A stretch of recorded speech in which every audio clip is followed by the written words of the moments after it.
Bismillahirrahmanirrahim. Assalamualaikum warahmatullahi wabarakatuh.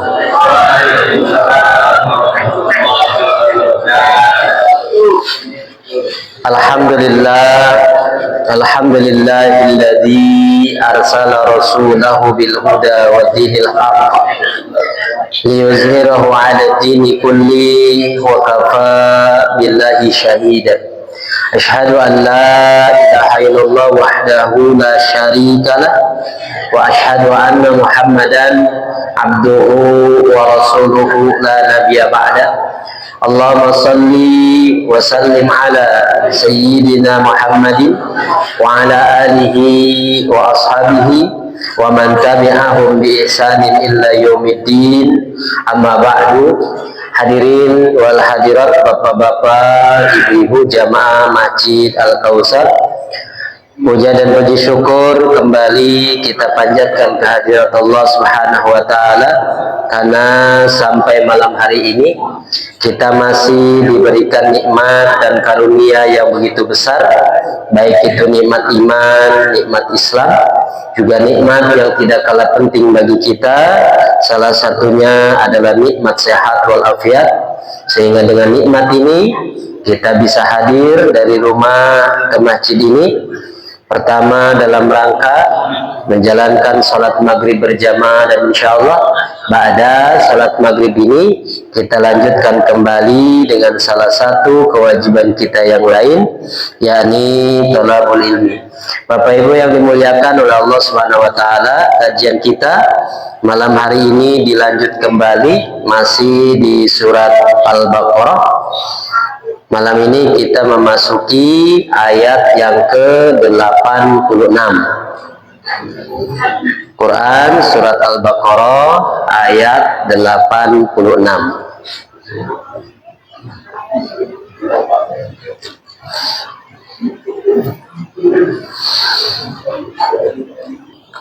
A'udzu billahi minasy syaithanir rajim.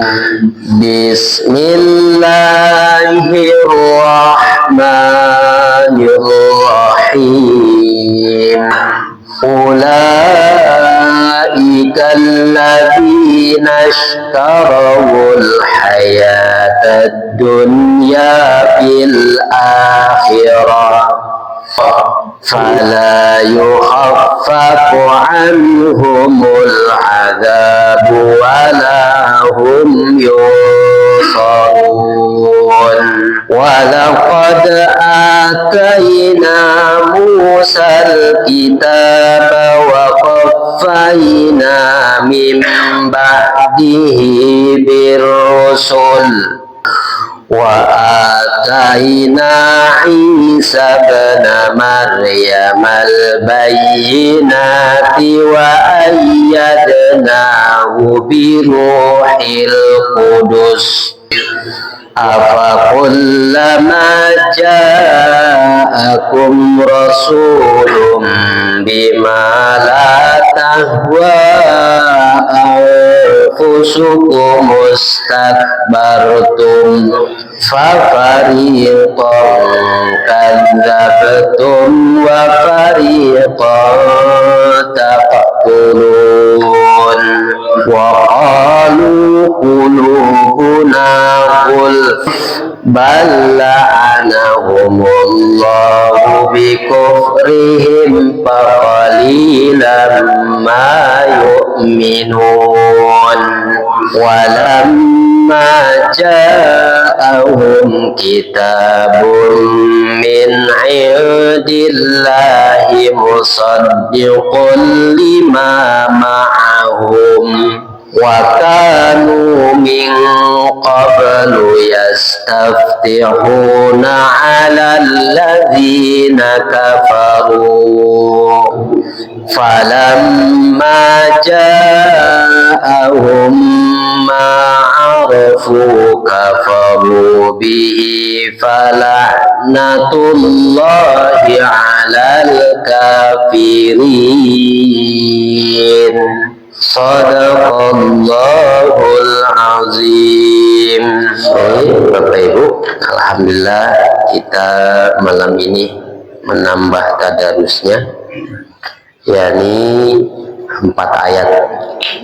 Pada pertemuan yang lalu kita sudah membahas tentang Bani Israel, di mana mereka sudah diambil janjinya oleh Allah Subhanahu wa taala untuk tidak menumpahkan darah saudaranya, untuk tidak mengusir saudaranya dari kampung halaman. Tapi ternyata apa yang menjadi janji-janji yang sudah ditetapkan tersebut, kemudian mereka mengingkarinya. Maka kata Allah Subhanahu wa taala di ayat 86 ini adalah kesimpulannya. Ulaikal ladzina ishtarawul hayatad dunya bil akhirah. Mereka itu, siapa mereka itu? Ya, yakni tadi Bani Israel yang sudah diambil janjinya untuk tidak menumpahkan darah, untuk tidak mengusir saudaranya dari kampung halaman, tapi ternyata mereka justru yang melakukan semua itu yang merupakan hal-hal yang dilarang oleh Allah Subhanahu wa taala. Maka mereka itulah kata Allah, alladzina ishtarawul hayatad dunya bil akhirah. Diumpamakan seperti orang yang melakukan jual beli. Cuman yang dimaksud jual beli di sini apa? Ya, jual beli antara kehidupan dunia dengan kehidupan akhirat. Maka di sini Bapak Ibu, kita ini hidup sebetulnya sama seperti jual beli. Kita menjalankan ibadah kepada Allah Subhanahu wa taala ya, untuk mendapatkan pahala, untuk mendapatkan ridho dari Allah Subhanahu wa taala, yang kemudian itu bisa menjadikan wasilah kita untuk mendapatkan surganya Allah Subhanahu wa taala. Dan surga itu tentunya ya maksudnya setelah kita meninggal, setelah kita menghadap Allah Subhanahu wa taala di akhirat, kemudian kita akan kembali kepada ya 2 tempat. Pertama bisa ke neraka, yang keduanya bisa ke surga. Dan itu semua ya diambilnya, dipilihnya ya setelah sebelum kita meninggal. Maka kata Allah Subhanahu wa taala, orang yang melakukan larangan-larangan Allah, tidak mau mengindahkan peraturan-peraturan Allah, pada dasarnya ya dia telah membeli akhirat dengan kehidupan dunia. Kenapa kok kehidupan dunia ini bisa membeli akhirat? Karena banyak orang orientasi kebahagiaannya hanya sekedar untuk meraih kebahagiaan dunia.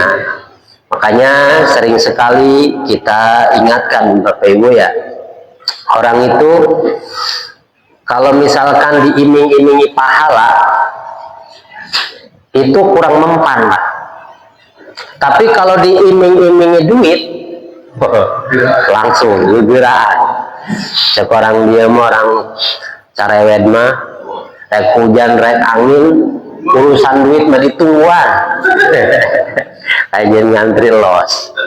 Tapi kalau urusan masuk surga, nanti dapat pahala begini begitu kata Allah Subhanahu wa taala, alah ini kadangkala ya kurang diminati ya sama manusia. Maka disinilah orang-orang yang menghabiskan waktu, tenaga, pikiran, kemudian juga umurnya hanya untuk mencari kehidupan dunia, titiknya adalah kebahagiaan dunia, maka orang ini sebetulnya telah menjual kebahagiaan akhiratnya dengan kehidupan dunia. Fala yukhaffafu anhumul azab, mereka itu kata Allah tidak akan diringankan azabnya. Ya, kenapa kok tidak diringankan azabnya Bapak Ibu? Karena dari hidup sampai mati itu tidak mau bertobat, tidak mau memperbaiki diri, sampai ajal menjemput, maka itu kata Allah, dosa-dosa itu tidak akan diringankan, tidak akan diampuni, walahum yungsorun, dan bagi mereka itu tidak akan mendapat pertolongan. Maka di sini kita diingatkan Bapak Ibu, manusia itu disebutnya juga al-insanu minal khoto'i wa nisyan. Manusia itu tempatnya lupa, hilaf, salah, ya namanya manusia. Maka orang yang baik itu, orang yang beriman, bertakwa itu bukan orang yang gak pernah melakukan perbuatan dosa Bapak Ibu.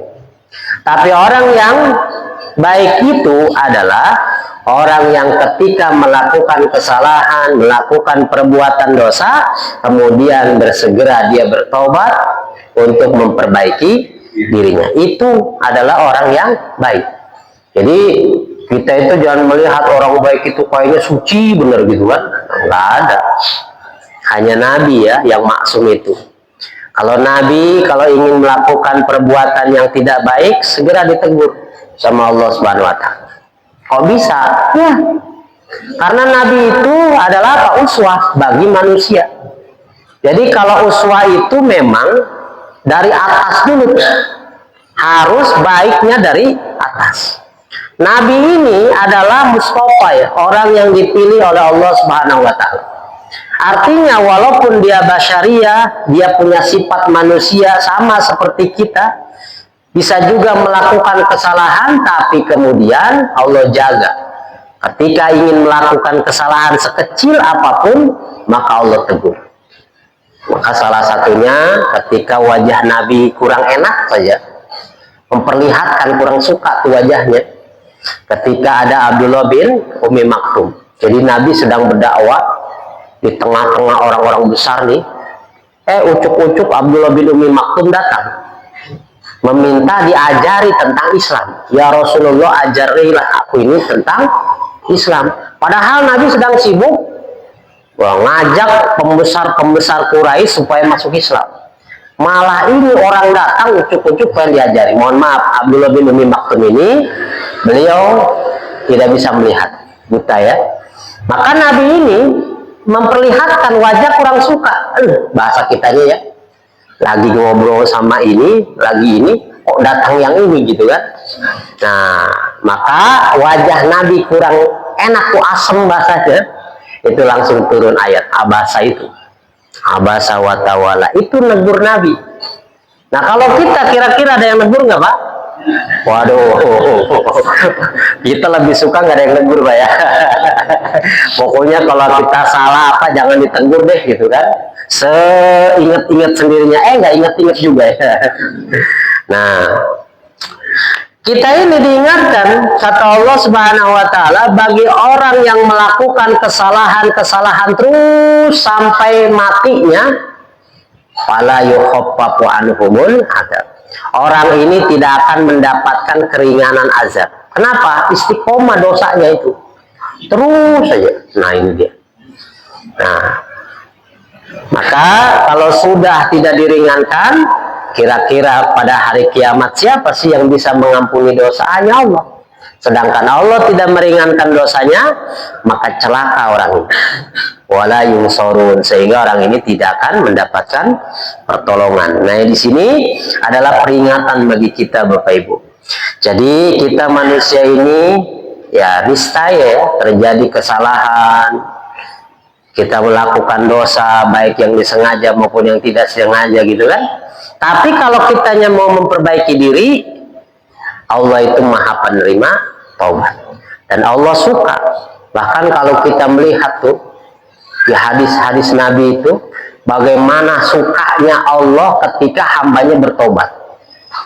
Nah, jadi kalau ada hamba Allah bertobat kepada Allah dalam hadis itu Allah itu sampai salah mengucap bahasanya.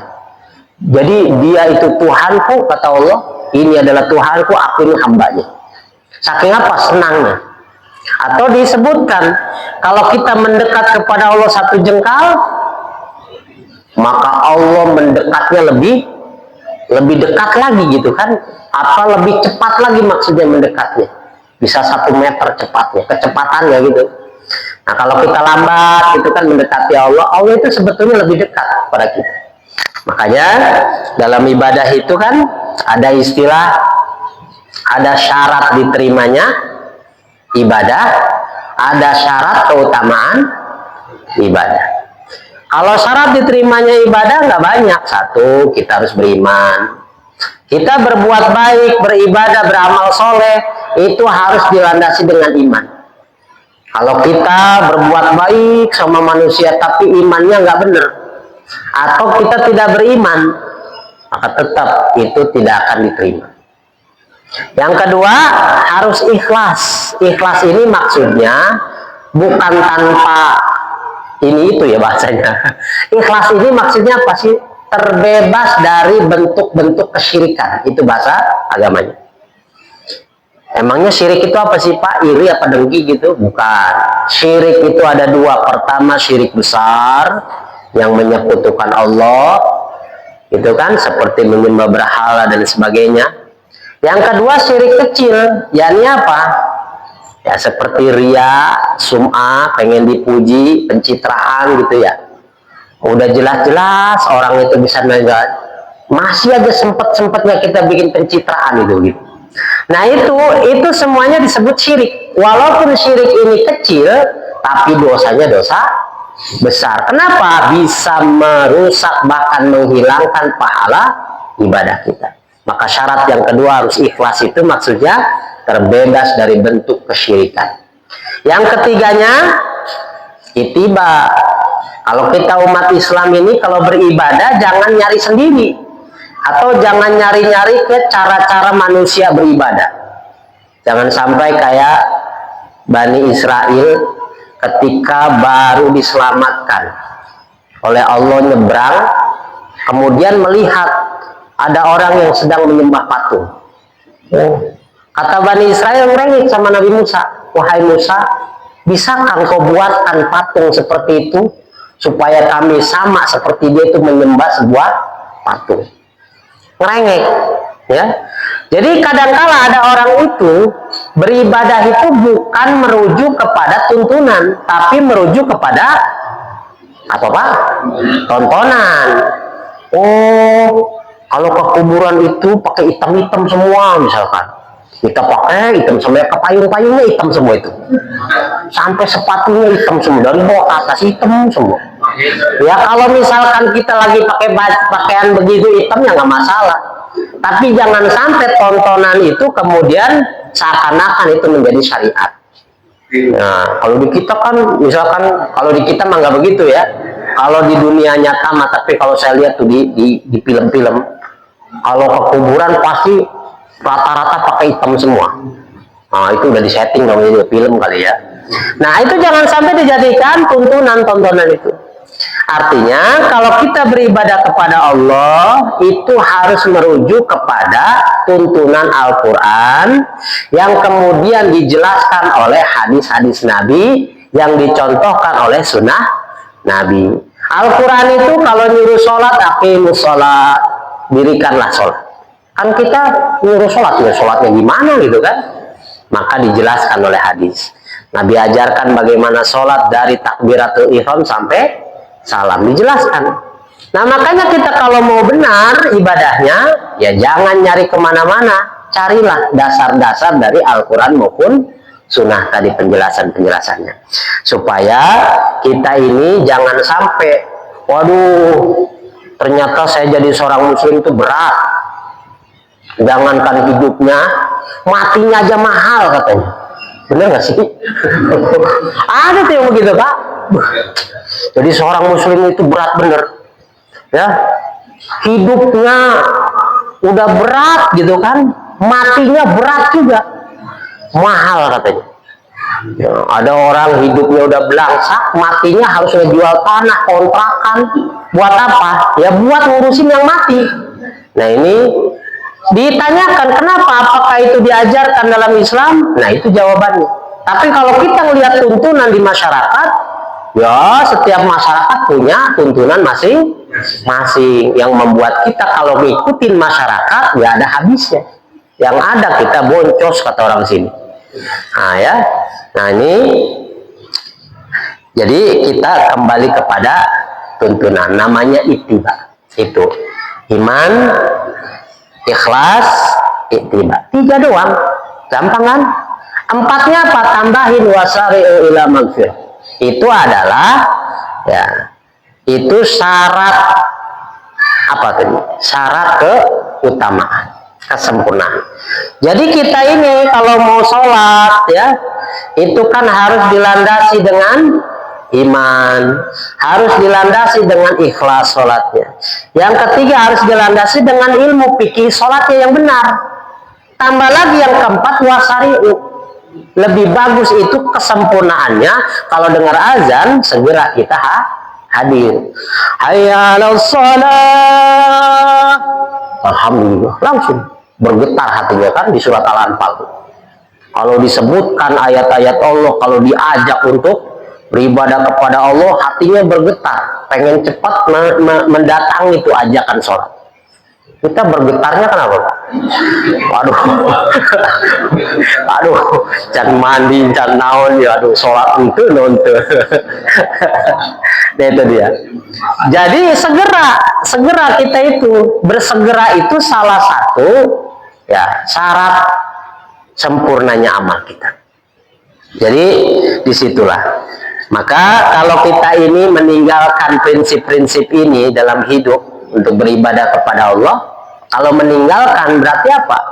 Leha-leha, ya, sholat juga ala kadarnya. Kalau lagi mau sholat, juga nggak apa-apa lah, gitu kan? Nah, kalau begitu tuh terus seumur hidupnya nggak dewasa tuh ibadahnya kepada Allah sampai menutup mata alias mati, maka ini yang terjadi.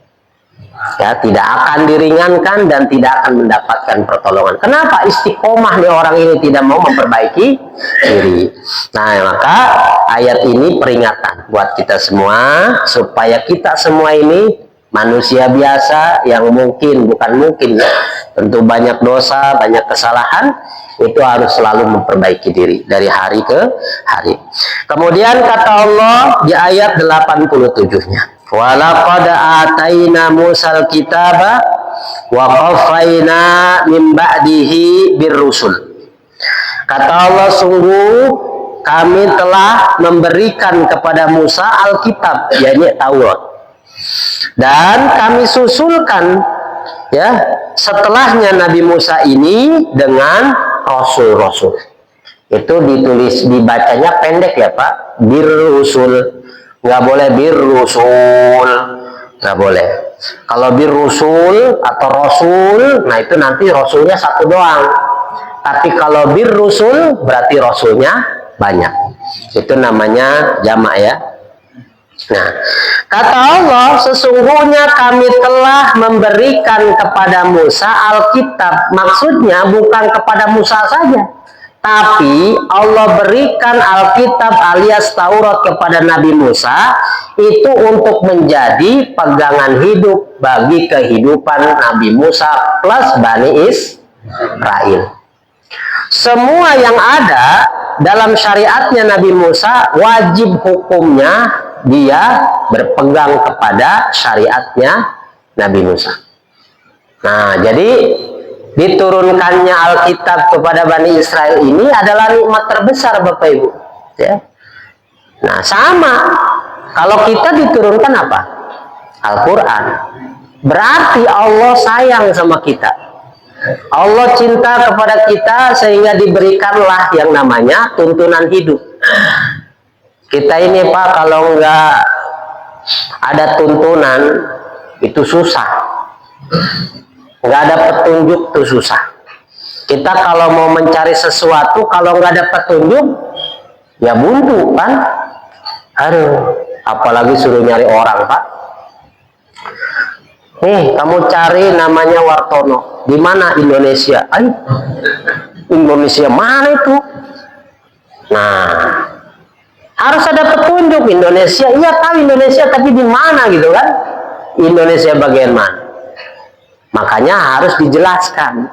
Oh, Wartono itu di Indonesia, berarti orang Indonesia. Di mana? Terus dicari bayinat tuh, dijelaskan, oh dia itu orang Tangerang misalkan, terus dicari bayinatnya kemana, Kabupaten Tangerang, masuk ke desa, kampung, RT, RW, sampai rumah. Di RT saja, satu RT, wah RT 1, RW 1, Wartono, pas dicari banyak nama Wartono. Ih, Wartono mana aja bener. Nah, kan nggak ketemu tuh.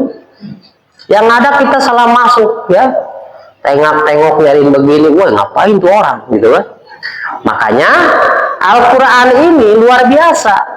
Kitab yang diturunkan oleh Allah kepada manusia ini adalah luar biasa. Pertama, fungsinya hudal linnas.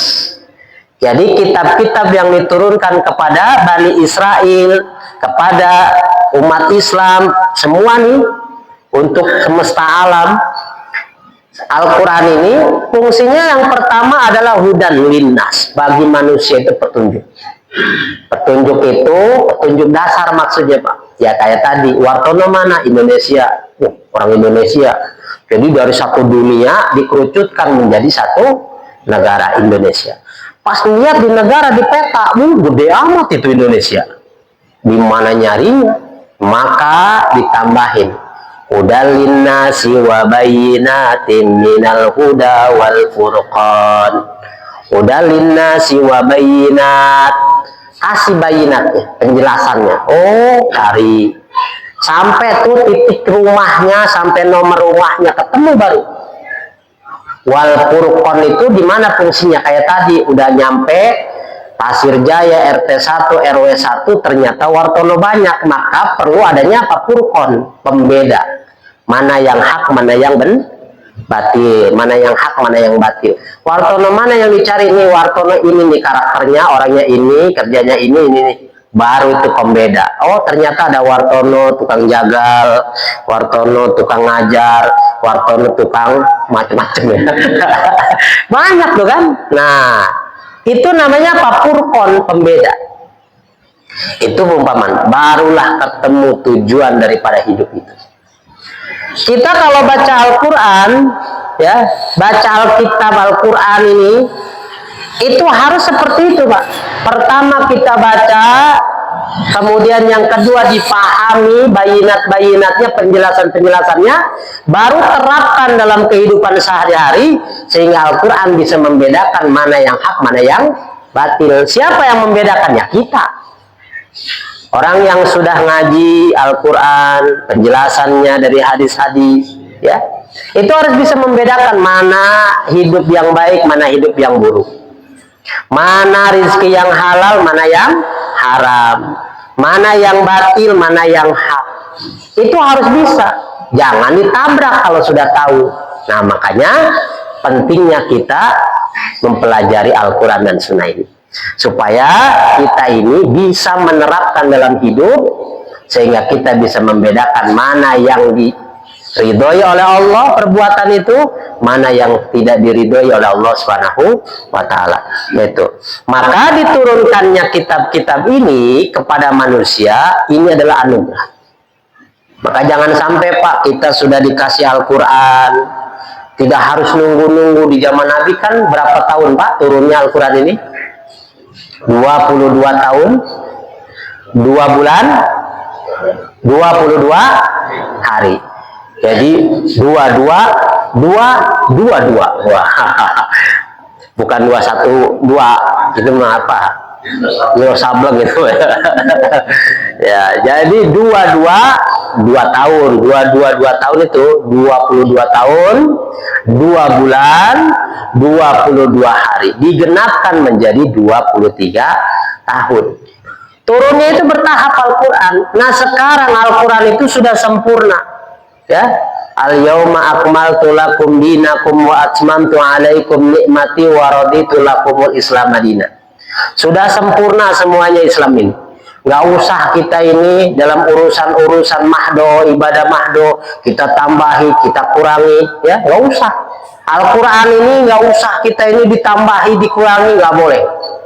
Ini sudah sempurna, tidak butuh penambahan, tidak butuh pengurangan. Ada yang orang-orang yang agak sengklek, ya, Itu bilang Al-Quran katanya ada 300 ayat yang sudah tidak relevan. Hebat amat itu orang ngomong. Nah, Al-Quran ini sudah sempurna. Jadi kita ketika diberikan Al-Quran, walaupun ayat ini bahasanya menceritakan Bani Israel diberikan Alkitab Taurat, tapi maksudnya pelajarannya juga lebih dari itu. Yakni apa? Kita adalah umat Islam yang sudah diberikan Al-Quran. Maka jangan sampai disia-siakan. Kalau kita sudah punya Al-Quran, jangan sampai disia-siakan. Al-Quran itu jangan jadi jimat, ya. Jadi jimat itu apa, Pak? Suka ditempel-tempel, dikalung-kalungin gitu ya.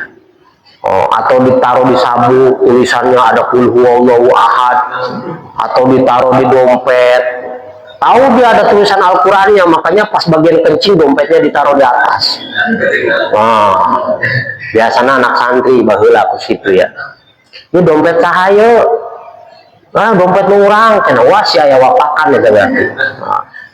Jadi Al-Quran ini bukan benda-benda yang begitu, bukan buat dipakai seperti itu. Tapi Al-Quran itu harus dibaca, harus dipelajari, dipahami. Makanya kata Nabi Shallallahu Alaihi Wasallam, Iqra'ul Qur'ana fa innahu ya'ti yaumal qiyamati li syafi'an li ashabi. Jadi bacalah Al-Quran ini, pahami, pelajari dengan baik, jadikan dia sebagai petunjuk hidup. Maka nanti Al-Quran ini pada hari kiamat akan datang menjadi temannya, atau memberikan syafaat kepada temannya tadi. Siapa temannya ini? Ashab ini. Ashabinya ini ya kita yang mau membaca, memahami, dan menerapkan dalam kehidupan sehari-hari. Nah, makanya anugerah terbesar buat kita, Bapak Ibu, ternyata kita ditinggalkan oleh Nabi, yakni 2 pusaka. Taraktu fikum amrayn. Ditinggalkan 2 pusaka buat kalian, kata Nabi, intamasaktum bihima lan tadilu abada. Kalau kamu selalu berpegang kepada Al-Quran, kepada Sunnah, yakni pelajaran-pelajaran ini ya, maka hidup kamu, kata Allah, kata Nabi, itu tidak akan pernah tersesat abada, selama-lamanya. Apa itu pusaka ini? Pertama, kitab Allah wa sunnah Rasul. Jadi Al-Quran dan sunnah-sunnah Nabi. Maka kita ini jangan sampai ya menyia-nyiakan. Apalagi Pak, kita hidup dikasih panjang umur nih, 40 tahun, 50 tahun, 60 tahun, 70 tahun. Khawatir kita ini kalau ditanya, apa misalkan pegangan hidupmu, ma imamuka, apa yang menjadi imammu itu? Pas ditanya kayak gitu, takutnya kita jawabannya dialihkan. Kata orang, pegangan hidup kita Al-Quran. Yang nanya malaikat. Ma imamuka, apa pegangan hidupmu, apa itu imammu? Maka jawaban orang ini karena nggak pernah baca Quran, kata orang pegangan hidup kita ini Al-Quran. Kata orang berarti dia nggak pernah ngaji. Kita tahu Al-Quran itu adalah kitab suci, perlu dibaca, dipahami. Tapi karena kitanya nggak pernah berinteraksi dengan Al-Quran, ya nanti kalau ditanya, kamu tahu ya isi Al-Quran itu apa? Kata orang sih begitu. Kata orang berarti dia nggak pernah ngaji. Nah, ini jangan sampai kita seperti itu.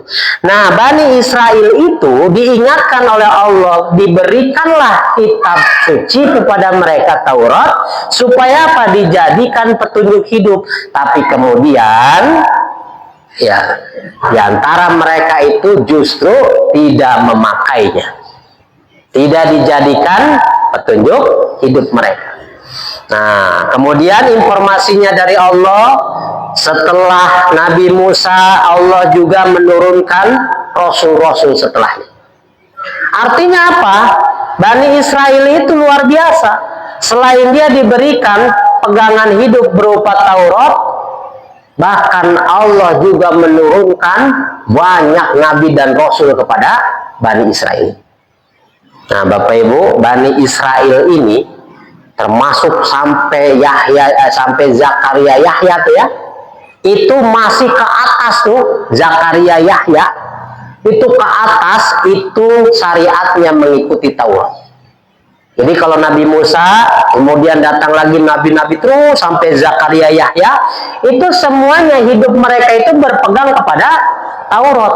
Jadi nggak bikin syariat sendiri, langsung ke Taurat karena belum ada kitab suci lagi. Kemudian setelah itu Allah berikan wa ataina Isa ibn Maryam al-bayyinat wa ayyadnahu biruhil qudus. Kemudian setelah itu Allah juga mengutus Nabi Isa. Disitulah kemudian Nabi Isa diberikan kitab baru, namanya kitab Injil. Barulah tuh Bani Israel sampai Zakaria, Yahya, ke sana nabi-nabi ke atasnya itu mengikuti Taurat. Setelah diutus Nabi Isa dengan Injilnya, maka Bani Israel yang hidup di zaman itu wajib berpegang kepada Injil, karena itulah pada masanya. Nah itu dia. Maka Nabi Bani Israel ini ditutup dengan Nabi Isa alaihissalam. Nah, disitulah Bapak Ibu, Bani Israel ini banyak berdoa. Orang Yahudi itu di zaman Nabi Shallallahu Alaihi Wasallam, mereka itu kan kemarin sudah disampaikan tuh, mereka suka ikut bertikai kan, ikut perang dengan kabilah Aus, terus Khazraj, perang tuh. Aus dan Khazraj itu di Madinah menyembahnya berhala, sedangkan Yahudi Nasoro itu mereka menyembah Allah, gitu kan? Dia diberikan kitab dari Samawi itu. Maka disitulah mereka banyak berdoa dan mereka menyampaikan kepada orang-orang bahwa nanti akan diutus seorang nabi dan rasul yang terakhir, yang dengannya kami akan mengalahkan kalian musuh-musuh Allah, yakni kemusyrikan itu. Diutus nabi terakhir, ternyata tidak sesuai dengan harapan Bani Israel. Ternyata yang diutusnya geser. Yang tadinya Bani Israel semua tuh, para nabi dan rasul. Ternyata yang diutus yang terakhir siapa? Orang Arab, yakni Nabi Muhammad Sallallahu Alaihi Wasallam. Ciri-cirinya semua sudah diketahui sama Bani Israel ini berdasarkan kitab mereka. Kemudian karena tidak jalurnya dari Bani Israel, ditolaklah mentah-mentah. Inilah kesombongan daripada Bani Israel. Kemudian kata Allah, afakullama ja'akum rasulun bima la tahwa anfusukum mustakbartum. Jadi Bapak Ibu diceritakanlah di ayat ini bahwasanya Bani Israel itu ketika diturunkan Nabi Musa, kemudian nabi-nabi setelah Nabi Musa, itu kalau Nabi itu diutus oleh Allah kepada Bani Israel yang begitu banyaknya, kalau tidak sesuai dengan keinginannya ditolak mentah-mentah, apalagi Nabi Muhammad yang sejalan saja dengan Bani Israel tuh. Dari Bani Israel kayak misalkan Zakaria, Yahya itu dari Bani Israel, itu mereka dibunuh sama Bani Israel. Jadi kata Allah dijelaskan di situ, apakah ketika datang kepada kalian seorang nabi dan rasul kemudian mengajarkan syariat yang diajarkan oleh Allah, ya, kemudian tidak sesuai dengan hawa nafsu kalian, lalu kalian menyombongkan diri.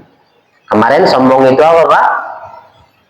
Pertama, sombong itu batorul hak, menolak walaupun benar itu. Maksudnya batorul hak itu dia tahu bahwa itu benar, tapi karena sombong ditolak lah. Ngaji dia ke situ, enggak lah, kayaknya masih cecerek itu, ustadznya cecerek itu mah. Kaliber berapa itu ustadznya? Misalkan tahu dia bahwa ngaji itu bagus, apalagi rutin. Dan memang yang paling bagus ngaji itu rutin, Pak.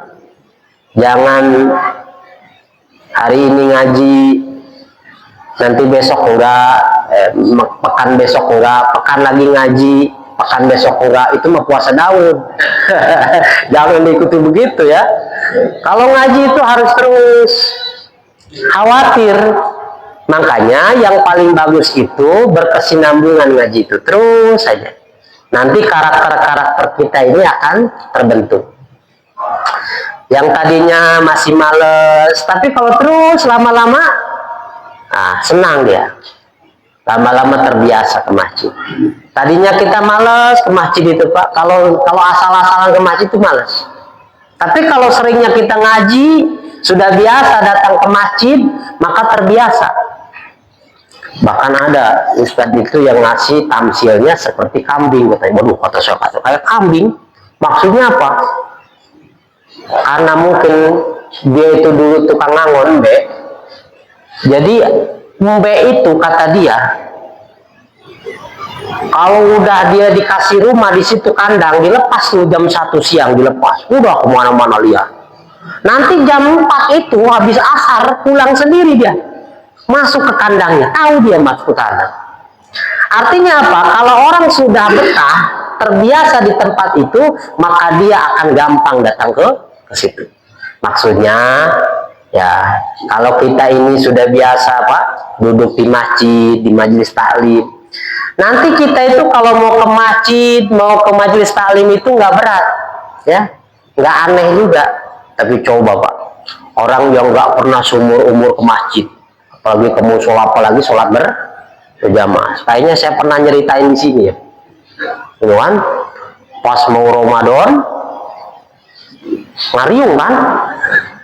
Mau Ramadan ngariung, ngumpul di musola. Ternyata pas diundang ngariung, dia datang. Ngariungnya habis isya. Jadi habis sholat isya dulu, baru ngariung tuh. Ternyata si orang ini sigap dia karena dipanggil, mungkin datanglah ke situ. Ada saya di belakang, dia di depan. Nah, habis azan, kita sholat. Ada yang sholat, ada yang enggak kan? Ada yang sholat, ada yang enggak. Karena isya itu ghairu muakkad. Jadi kita boleh sholat sebelum isya 2 rakaat atau enggak juga enggak apa-apa. Nah, ternyata orang ini datang ke musola lihat orang ada yang sholat. Akhirnya dia sholat di situ. Oh, datanglah yang lain jamaah. Udah masuk waktu qomat, karena belum ada digital begini Pak. Yang mau qomat nungguin dia nih. 1 rakaat kan dia baru 1 rakaat. Nah, 2 rakaat. Nah, udah berdiri nih si muazinnya udah mau qomat. Habis 2 rakaat berdiri lagi. Sholat lagi 3 rakaat. Lah kok 3? Berdiri lagi. Ternyata dia sholat isya. Jadi nggak nungguin orang baru azan nungguin jamaah, dia malah sholat sendiri. Kenapa? Dia asing kan, baru masuk. Oh, sholat udah sholat isya aja kali. Kan cuman orang pada nilai, ini orang ditungguin malah ninggalin dia sholat isya. Nah itu karena tidak terbiasa. Artinya kalau kita terbiasa ya ngaji, kita sholat berjamaah, itu akan ringan. Baik. Kemudian kata Allah, fafariqon kadzabtum wa fariqon taqtulun. Maka karena yang datang nabi-nabi itu ada yang tidak sesuai dengan hati kalian, maka sebagian dari nabi-nabi itu kalian dustakan ajarannya, tidak diikuti, dan yang lain dibunuh sama kalian. Itu luar biasa. Ternyata yang dibunuh salah satunya adalah anak dan bapak nabi semua. Siapa? Nabi Zakaria dan Nabi Yahya. Yahya ini anaknya. Nah, dibunuh tuh. Nah, maka disinilah Bapak Ibu, kita ini kalau sudah kena penyakit istakbar alias menyombongkan diri, maka walaupun kita ini sebetulnya orang baik, orang soleh, kalau sudah dimasuki penyakit istakbar ini, maka kita bisa menjadi batorul haq. Kita bisa menolak kebenaran kalau tidak sesuai dengan keinginannya sendiri. Oleh karena itu, ya, karena ini kayaknya waktunya sudah ada yang azan ini. Nah, mudah-mudahan nih di ayat ini Bapak Ibu, yang harus kita jauhi adalah sifat sombong dalam diri kita. Dan sifat sombong setelah menolak kebenaran, biasanya sikapnya merendahkan orang lain. Kalau merendahkan orang lain apa Pak? merasa dirinya benar, orang salah semua. Nah, ini bahaya. Makanya inilah yang diingatkan oleh Allah Subhanahu wa taala. Nah, apa nih pelajaran hidup bagi kita Bapak Ibu? Tadi kembali. Kalau Bani Israel diberikan kitab, diutus para nabi dan rasul yang begitu banyak, harusnya kehidupan Bani Israel itu harusnya lebih bagus, lebih lurus dalam menjaga agama. Nah, kita umat Islam juga sama, diberikan Al-Quran, dibimbing sama Nabi dan Rasul. Seharusnya Al-Qurannya masih ada, fungsinya sudah lengkap, tinggal kita melaksanakan. Harusnya kita ini lebih baik lagi dalam melaksanakan ibadah kepada Allah Subhanahu wa taala. Jangan sampai Al-Qur'annya sudah lengkap, kalau diajak ngaji, diajak sholat berjamaah, diajak sholat, diajak puasa, ngomongnya apa Pak? Udahlah, nanti aja, kamu aja sana. Kenapa sih? Kayaknya saya belum dapat hidayah. Belum dapat hidayah, harus Islam ti orok, jangan dapat hidayah ini baik. Nah, itu mudah-mudahan Pak ya. Baik Bapak Ibu, ini karena waktunya sudah habis. Sudah habis belum sih? 2 menit lagi, 1 menit lagi, maka 1 menit lagi masuk ke 88 penutupnya.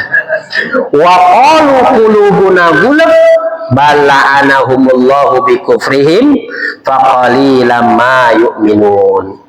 Nah, kebiasaan karena sombong tadi, orang-orang ini yang dulu yang hidup di zaman Nabi, orang-orang ahli kitab ini, kalau didakwahi maka jawabannya apa Pak? Qulubuna ghulab, hati kami ini sudah penuh dengan Taurat. Kalau diajak masuk Islam, mereka mengatakan saya sudah penuh pelajaran Tauratnya, jadi nggak butuh syariat baru. Nah, di kita sama Pak. Jadi kalau diajak ngaji, ya nggak usah, saya manggus pinter, terus penuh ilmunya sudah penuh. Nah, ini adalah sikap-sikap mereka. Bala'anahumullahu bikufrihim faqalilan ma yu'minun. Maka salah satu laknat yang diberikan Allah karena kekufuran mereka, kemudian mereka itu Bani Israel tersebut sedikit sekali yang kemudian beriman. Di kita sama Pak, kalau umat Islam itu sombong banyak, terus merasa hebat, maka nanti ujung-ujungnya ya, yang taat kepada Allah, yang beriman kepada Allah yang benar itu akan sedikit. Bisa dibuktikan? Bisa. Nih contohnya. Nih jadi saksi nih Pak. Ini Al-Kautsar ini, walaupun lingkungannya banyak orang, berapa orang yang mau datang ke masjid untuk sholat. Nah, disinilah.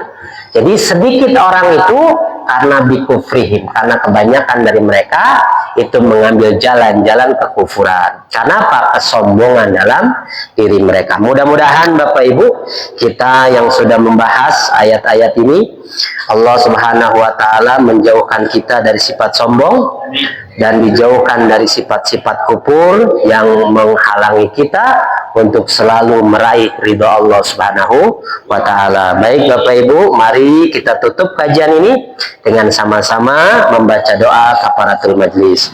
Subhanakallahumma wa bihamdika asyhadu an la ilaha illa anta astaghfiruka wa atubu ilaik. Wassalamualaikum warahmatullahi wabarakatuh.